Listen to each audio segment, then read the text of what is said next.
ಶ್ರೀಪಾದ ವಲ್ಲಭಾಯ ನಮಃ. ನಿತ್ಯಭಕ್ತಿ ಕಾರ್ಯಕ್ರಮಕ್ಕೆ ಸುಸ್ವಾಗತವನ್ನು ಕೋರುತ್ತಾ, ನಮಗೆ ಕಷ್ಟಗಳು ಬಂದಾಗ ಅಥವಾ ಸಂಕಟಗಳು ಜಾಸ್ತಿ ಆದಾಗ ನವಗ್ರಹಗಳ ಕಾಟ ಇರ್ಬೋದು, ಅಥವಾ ಹಿತಶತ್ರುಗಳಿರ್ಬೋದು, ಬಂಧುಗಳ ಕಾಟ ಇರ್ಬೋದು, ಪದೇ ಪದೇ ಪದೇ ಉದ್ಯೋಗದಲ್ಲಿ ಕಿರಿಕಿರಿ ಆಗ್ತಾ ಇರ್ತಕ್ಕಂಥದ್ದು, ಸಂತಾನ ಇಲ್ಲದೆ ಇರತಕ್ಕಂಥದ್ದು, ಮನೆ ಕಟ್ಕೊಳ್ಳೋಕೆ ಹೋದಾಗ ಅಡ್ಡಿ ಆತಂಕ ಬರ್ತಕ್ಕಂಥದ್ದು, ಇವೆಲ್ಲ ಬಂದಾಗ ನಾವು ಎಲ್ಲ ವಿಷಯಗಳಿಗೂ ಕೂಡ ಮೊರೆ ಹೋಗ್ತಕ್ಕಂಥದ್ದೇ ಭಗವಂತನಿಗೆ. ಅದರಲ್ಲೂ ಕೂಡ ನಮ್ಮ ಸನಾತನ ಸಂಸ್ಕೃತಿಯಲ್ಲಿ, ನಮ್ಮ ಹಿಂದೂ ಪರಂಪರೆಗಳಲ್ಲಿ ನಮಗೆ ವಿಶೇಷವಾಗಿ ಏನು ಅಂದರೆ ಭಗವಂತನಿಗೆ ಮುಡುಪು ಕಟ್ಟಿ ಇಟ್ಕೊಳ್ಳೋದು, ಅದನ್ನು ಮುಡುಪು ಅಂತಾರೆ. ಹಾಗೆ ಹರಕೆಗಳು ಅಂತಾರೆ. ಎಲ್ಲಕ್ಕಿಂತ ಮಿಗಿಲಾಗಿ ಈ ಮುಡುಪು ಅಂದರೆ ಏನು, ಮುಡುಪಿನ ವಿಶೇಷ ಏನು, ಆ ಮುಡುಪು ಅಂದ ತಕ್ಷಣವೇ ನಮಗೆ ಜ್ಞಾಪಕ ಬರ್ತಕ್ಕಂಥದ್ದು ಭಗವಂತನಿಗೆ ಮೀಸಲಾಗಿರ್ತಕ್ಕಂಥ ಒಂದು ವಸ್ತು, ಭಗವಂತನಿಗೆ ಸೇರಬೇಕಾಗಿರ್ತಕ್ಕಂಥ ಒಂದು ವಸ್ತು ಅಂತೂ ಕೂಡ ನಾವು ಅದನ್ನು ನಿರ್ಣಯ ಮಾಡ್ತೀವಿ.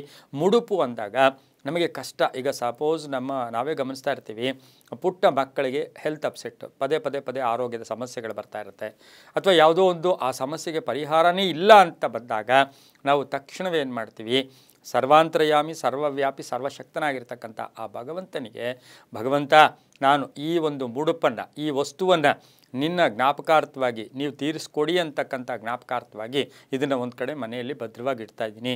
ಇದನ್ನು ನನಗೆ ನೀವು ಪೂರೈಸಿದ್ದೇ ಆದರೆ ನಿಮ್ಮ ಕ್ಷೇತ್ರಕ್ಕೆ ಬರ್ತೀವಿ, ಅಥವಾ ಶಿರೋಮುಂಡನ ಕೊಡ್ತೀವಿ, ಅಥವಾ ಏನೋ ಒಂದು ಹರಕೆಗಳನ್ನು ಹೊತ್ಕೊಂಡಿರ್ತೀವಿ, ಇಷ್ಟು ಹಣ ಕೊಡ್ತೀವಿ, ಏನೋ ಹರಕೆ ಹೊತ್ಕೋತೀವಿ. ಅದೇನು ಅಂದರೆ ಆ ಮುಡುಪು ಅಂತಕ್ಕಂಥದ್ದು ನಮಗೆ ಭಗವಂತನಿಗೆ ನಡೀತಕ್ಕಂಥ ಒಂದು ಸಂವಾದ, ಅಥವಾ ನಮಗೂ ಭಗವಂತನಿಗೆ ನಡೀತಕ್ಕಂಥದ್ದು ಅಪ್ಪನ ಹತ್ರ ಅಮ್ಮನ ಹತ್ರ ಮಗು ಕೇಳ್ಕೊಳ್ಳೋ ರೀತಿಯಿಂದ ನಾವು ಆ ಭಗವಂತನಿಗೆ ಆ ರೀತಿ ಕೇಳಿ ಮುಡುಪನ್ನು ಇಡ್ತೀವಿ. ಮುಡುಪನ್ನು ಯಾವಾಗಂದರೆ ಆವಾಗ, ಹೇಗಂದರೆ ಹಾಗೆ ಆ ಮುಡುಪನ್ನು ತೆಗೆದಿಡಬಾರ್ದು. ಮುಡುಪಿಗೆ ತನ್ನದೇ ಆದ ಕೆಲವು ವಿಧಿವಿಧಾನಗಳು ಕೂಡ ನಮ್ಮಲ್ಲಿದ್ದಾವೆ.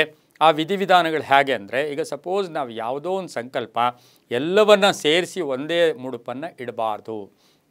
ನನಗೆ ಮನೆ ಬೇಕು, ನನಗೆ ಮದುವೆ ಆಗಬೇಕು, ನಮಗೆ ಮಕ್ಕಳಾಗಬೇಕು, ಅಥವಾ ನನಗೆ ಈ ಆಸ್ತಿ ಬರಬೇಕು, ಕೋರ್ಟಿನ ವಿಷಯ ಕ್ಲಿಯರ್ ಆಗಬೇಕು, ನನ್ನ ಮಗ ನಾನು ಹೇಳ್ದಂಗೆ ಕೇಳಬೇಕು, ನಮ್ಮ ಗಂಡ ಹೆಂಡತಿ ಅನ್ಯೋನ್ಯವಾಗಿರಬೇಕು, ಪ್ರೇಮ ವ್ಯವಹಾರಗಳಿಗೆ ನಮಗೆ ಅನುಕೂಲ, ಇವೆಲ್ಲ ಕಟ್ಟಬಾರ್ದು. ಒಂದು ವಿಷಯಕ್ಕೆ ಕೇವಲ ಒಂದು ಮುಡುಪು ಮಾತ್ರ, ಒಂದು ವಿಷಯಕ್ಕೆ ಒಂದು ಮುಡುಪು. ಆ ಮುಡುಪನ್ನು ನಾವು ಶುಚಿರ್ಭೂತರಾಗಿ, ಅಥವಾ ನಾವೀಗಾಗಲೇ ಸ್ನಾನ ಮಾಡಿದ್ದೀವಿ, ಮನೆಯಲ್ಲಿ ಯಾವುದೋ ಒಂದು ಟೆನ್ಷನ್ ಇದೆ, ಆ ಟೆನ್ಷನ್ಗೆ, ಆ ಒತ್ತಡಕ್ಕೆ ನಾವು ಮುಡುಪನ್ನು ಕಟ್ಟಲೇಬೇಕು ಅಂತ ಸಂಕಲ್ಪವನ್ನು ಮಾಡ್ಕೊಂಡಿದ್ದೀವಿ. ಯಾರ್ಯಾರಿಗೆ ಮುಡುಪು ಕಟ್ಬೋದು? ಮನೆ ದೇವರಿಗೆ, ಅಂದರೆ ಕುಲದೇವರಿಗೆ, ಇಷ್ಟ ದೇವರಿಗೆ ಮುಡುಪನ್ನು ತೆಗೆದು ಕಟ್ಬೋದು. ಹಾಗಾಗಿ ಆ ಮುಡುಪನ್ನು ನಾವು ಬೆಳಗಿನ ಜಾವ, ಬ್ರಾಹ್ಮಿ ಮುಹೂರ್ತ, ಅಭಿಜಿನ್ ಮುಹೂರ್ತ, ಸೂರ್ಯ ನೆತ್ತಿ ಮೇಲೆ ಬಂದಂತಹ ಸಂದರ್ಭಕ್ಕೆ ನಾವು ಅಭಿಜಿನ್ ಮುಹೂರ್ತ ಅಂತೀವಿ. ಗೋವುಗಳು ಊರೊಳಗೆ ಧೂಳೆಬ್ಸ್ಕೊಂಬರ್ತಕ್ಕಂಥ ಗೋಧೋಳಿ ಮುಹೂರ್ತದಲ್ಲಿ ಮುಡುಪನ್ನು ಕಟ್ತೀವಿ. ಮುಡುಪು ಕಟ್ಟಬೇಕು ಅಂದರೆ ಅದಕ್ಕೆ ಬಹು ವಿಶೇಷವಾಗಿ ಒಂದು ಶುಭ್ರವಾಗಿರ್ತಕ್ಕಂಥ ಒಂದು ವಸ್ತ್ರ, ಅದು ವಸ್ತ್ರ ಬಿಳಿಯದಾದ ವಸ್ತ್ರ. ಆ ವಸ್ತ್ರಕ್ಕೆ ನಾವು ಅರಿಶಿನವನ್ನು ಬಳಿದು ಅದನ್ನು ಅರಿಶಿನ ವಸ್ತ್ರವಾಗಿ ನಾವು ಮಾರ್ಪಾಡು ಮಾಡ್ಕೋಬೇಕು. ಕೆಲವರು ಏನು ಮಾಡ್ತಾರೆ, ಅರಿಶಿನ ಬಟ್ಟೆಯಲ್ಲೇ ಕಟ್ಟಕ್ಕೆ ಹೋಗ್ತಾರೆ, ಅದು ರಾಂಗ್. ಅದು ಅಲ್ಲಿ ಪೇಂಟ್ ಇರುತ್ತೆ, ಅಲ್ಲಿ ಬಣ್ಣ ಇರುತ್ತೆ, ಆ ಒಂದು ಬಣ್ಣ ಇರ್ತಕ್ಕಂಥದ್ದು.